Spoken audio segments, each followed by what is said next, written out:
ফিলিস্তিন একটি জাতির আর্তনাদ। আজ আমরা একটি এমন জাতির কথা বলবো যারা যুগের পর যুগ ধরে বেঁচে থাকার জন্য লড়াই করে যাচ্ছে।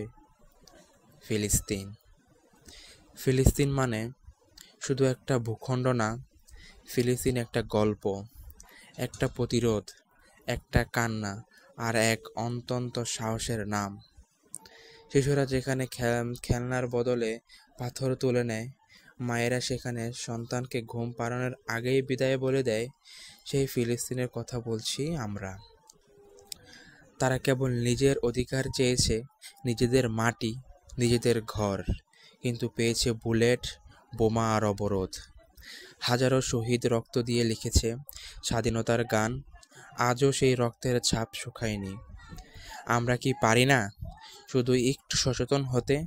সোশ্যাল মিডিয়ায় আমাদের আওয়াজে, আমাদের দোয়ায় ফিলিস্তিনের পক্ষে দাঁড়াতে?